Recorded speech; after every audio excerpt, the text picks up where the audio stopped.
Esse é o Ancapso e nós vamos falar agora sobre as tarifas do Trump, sobre uma outra perspectiva, né? Eu já fiz um vídeo mais cedo explicando o problema das tarifas do Trump, falei porque eu acho que é um erro dele, ele está fazendo merda no final das contas, porque tarifas, na verdade, é um preço que quem vai pagar é o americano, é o povo americano, isso vai enfraquecer o governo dele, isso vai gerar problemas para ele e não vai trazer o ganho que ele espera, ele está errado no que tange às tarifas. Mas para ser justo nessa história, eu tenho que dar o outro lado da história, né? A explicação sobre o tal do Acordo de Mar-a-Lago, que seria a proposta que o Trump tem para resolver o problema do dólar. Então vamos entender esse caso do Acordo de Mar-a-Lago e o que o Trump poderia fazer para resolver isso sem tarifas e que seria mais difícil, mas seria uma solução eficiente. Ao contrário, ele preferiu usar as tarifas, que não vai resolver o problema e vai gerar mais problemas ainda. Vamos entender o que é essa explicação teórica, o que está por trás dessas tarifas do Trump, né? Essa notícia foi sugerida por Só Tomo Café no Trabalho, a Stormy Daniels do Peter e várias outras pessoas.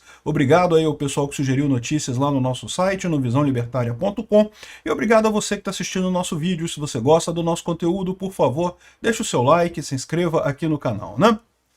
Pois bem, qual que é o tal do Acordo de Mar-a-Lago? Eu já falei sobre isso aqui no canal também, mas eu acho que vale a pena trazer de volta, porque justamente com o Trump botando esse monte de tarifas, todo mundo vendo que o mundo vai entrar numa recessão e coisa e tal, o que é esse acordo, né? Porque, veja, uma coisa que você usa tarifas é para velha retórica de favorecer a indústria nacional.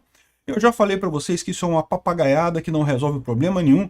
Tem gente dizendo que não, que o Trump está aumentando tarifa para fortalecer os empregos nos Estados Unidos. Para com isso, acabou, não tem esse negócio não, gente, para com isso. Você vai, é igual as blusinhas aqui no Brasil. O Lula botou taxa nas blusinhas da Shein e da Shopee. Milhares de pessoas que compravam blusinha baratinha no Brasil não conseguem comprar mais. Em troca disso, teve o quê? 200 empregos, 300 empregos que foram salvos com isso. Pô, que absurdo, cara. Você prejudicou milhares de pessoas para ajudar meia dúzia de empresário brasileiro e uma centena de empregados aqui. Que história é essa? Essas pessoas têm que procurar outros empregos. Esse recurso está sendo desperdiçado no Brasil. Esses empresários têm que abandonar o negócio deles. Se eles não sabem fazer comércio bem, tem que abandonar o negócio deles e fazer outra coisa. Plantar batata, plantar laranja, sei lá, fazer uma outra coisa da vida deles.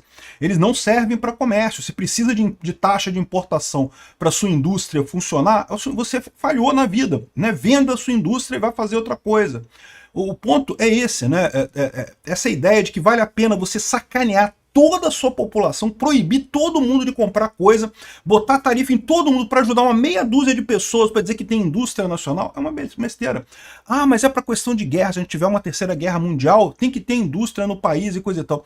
Lorota, esquece isso. Todas as linhas de produção, todas as cadeias produtivas passam por inúmeros países hoje em dia. Não tem como nacionalizar tudo. Nunca teve, na verdade, na história da humanidade, nunca teve essa situação de você ter tudo no mesmo país e coisa e tal. Sempre se dependeu de alianças, de acordos, de você fazer alguma forma de atender a sua indústria, porque não adianta, nem os recursos tem todos em um lugar só.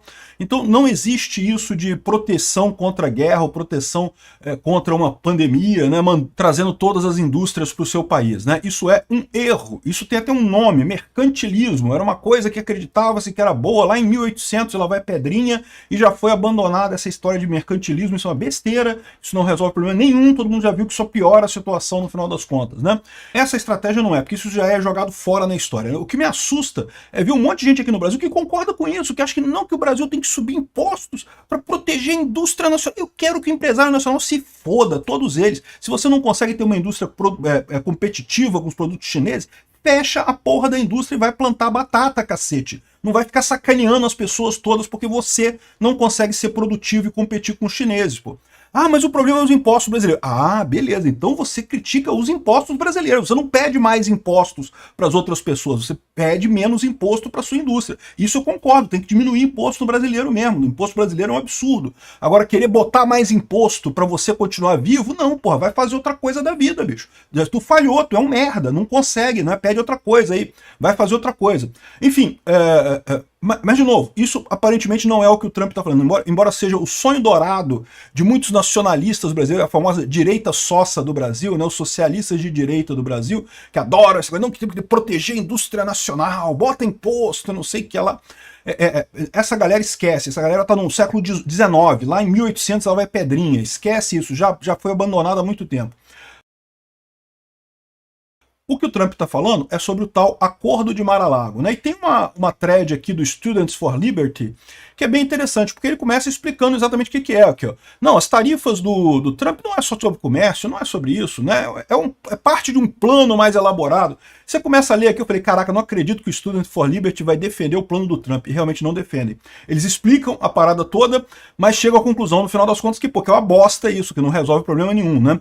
Mas enfim, o que eles explicam aqui é o seguinte, qual que é o atual sistema, né? O sistema atual é o dólar como moeda de comércio mundial. Os Estados Unidos é a grande polícia do mundo, é o país que banca, né, toda a segurança do mundo, do comércio mundial e coisa e tal. Isso é uma coisa cara, não tenho dúvida nenhuma. O Trump vive reclamando de que, não, porque os Estados Unidos gasta muito para ajudar outros países e não sei o que lá. E é verdade, gasta muito, mas eles esquecem de dizer a parte em que os Estados Unidos ganha muito com isso também, né? E o fato do dólar ser a moeda mundial dá muita vantagem para os Estados Unidos. Ele fala aqui que o dólar é a moeda de reserva global. Muitos países estrangeiros querem ter dólares não para comprar produtos americanos, mas para poder comprar outros produtos de outros países, né? Quando um brasileiro compra produto na China, tipicamente se paga em dólar, né? Então, ou seja, o dólar é usado para isso daí. O resultado disso é uma massiva demanda por dólares. Os países querem dólares, né? E como é que eles conseguem esses dólares? Bom, os Estados Unidos compram coisas. Os Estados Unidos têm déficit comercial. Compra mais do que vende para esses países. E não tem problema nenhum, porque como eu falo para vocês, essa ideia de que é só o dinheiro que tem valor é uma ideia errada. Quando alguém nos Estados Unidos compra alguma coisa do Brasil, ele recebe essa coisa. Tudo bem, o dinheiro dele foi para o Brasil, mas a coisa saiu do Brasil e foi lá para os Estados Unidos. Então o valor é mantido nessa história. Os dois lados ganharam nessa transação, não foi só quem recebeu o dinheiro que ganhou, né?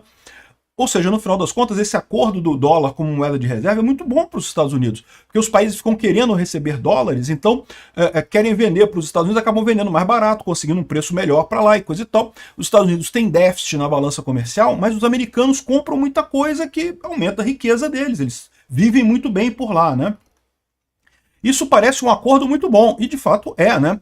Os Estados Unidos enviam um monte de papelzinho verde para o exterior, né? Ele está falando da dólar, né? Papelzinho colorido, lastreado em honestidade de político. Em retorno, ele recebe computadores, carros, roupas, iPhones, óleo e mais um monte de coisa. Isso é um privilégio, né?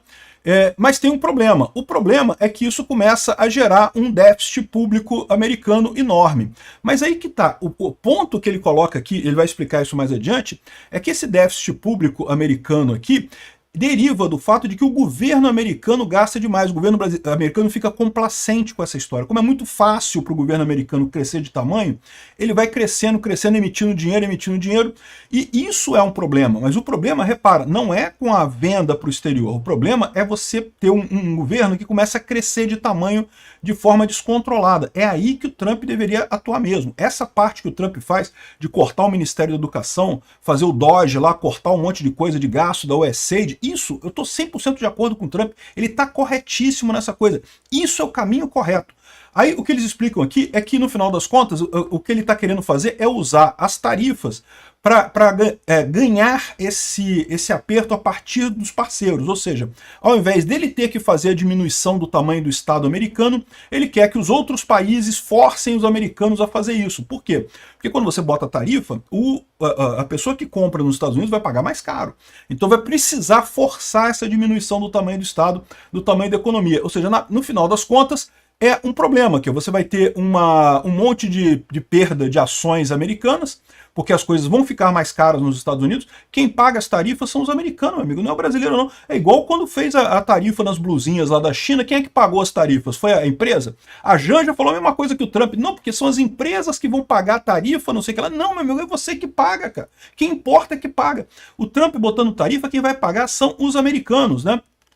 E aí ele fala isso daqui, ó, no final das contas, isso não vai trazer de volta emprego, esse papo de que vai trazer emprego, né? Ele fala aqui, ó, os anos 1950 nunca mais vão voltar, meu amigo. Aquela era da industrialização que tinha um monte de operário na fábrica, isso não existe mais. Mesmo na China, você fala na China, nas fábricas, muitas fábricas que tem lá na China, a maior parte é robô, meu amigo. Todo mundo fazendo tudo com robô, esquece operário, esquece essa coisa de industrialização, isso aí é passado, cara, isso já acabou.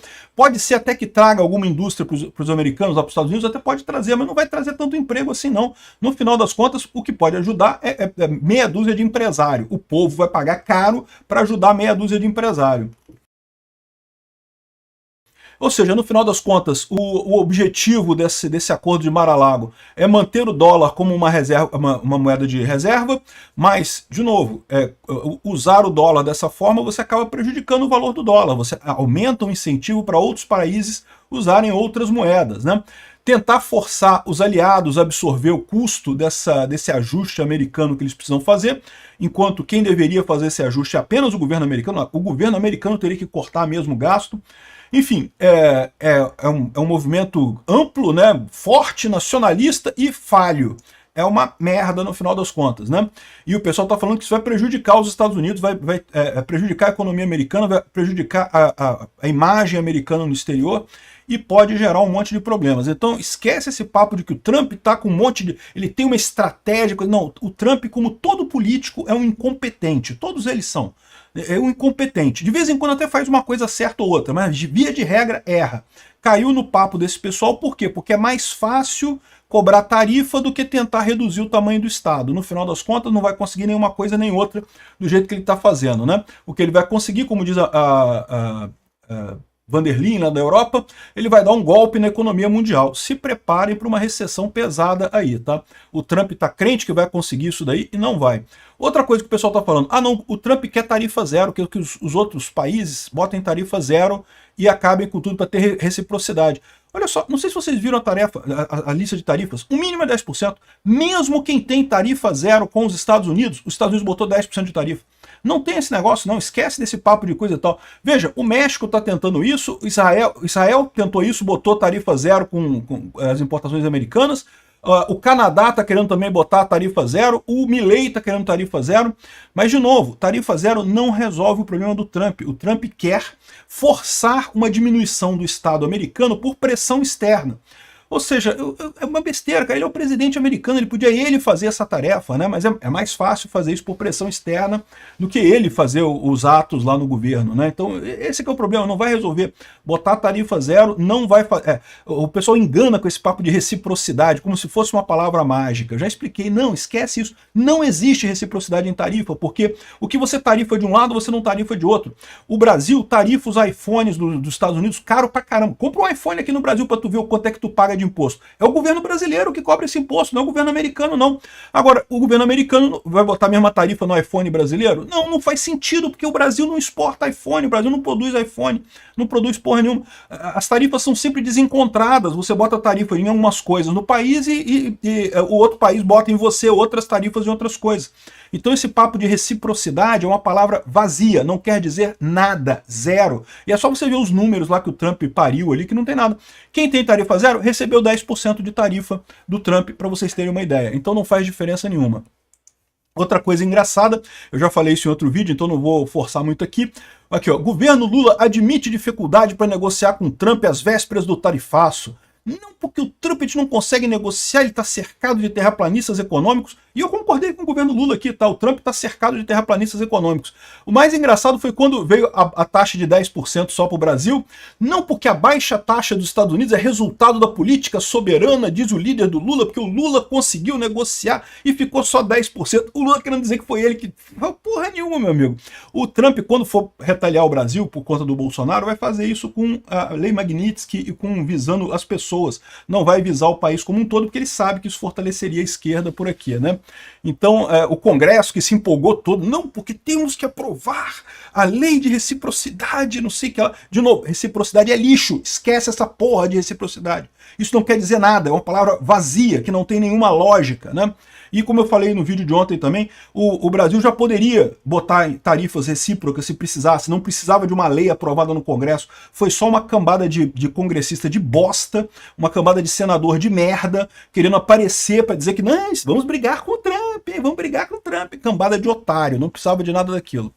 Bom, e outra coisa, o jornal americano coloca o Brasil como provável vencedor da guerra do Trump. Isso pode ser benéfico para o Brasil, tá? Porque, por exemplo, o Brasil vai poder fazer muito mais comércio com a China, né? Agora, já tem brasileiro reclamando aqui, ó. Setores da indústria brasileira poderão ser varridos do mapa.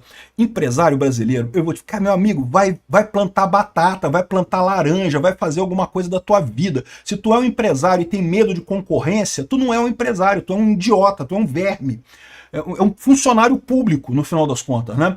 Aqui, ó, o que o cara tá querendo dizer aqui? Ele tá querendo dizer que como a China não vai poder vender mais para os Estados Unidos, e aliás eu vou fazer um outro vídeo sobre a questão da China, porque a questão da China é bem complicada realmente. A China foi o grande alvo desse negócio do Trump, né? Como a China não vai poder vender para os Estados Unidos, ela vai tentar vender para o Brasil. Então o medo dele é que os chineses vão tentar vender para o Brasil e aí vai destruir a indústria brasileira. Olha só a mentalidade dos, entre aspas, capitalistas brasileiros, né?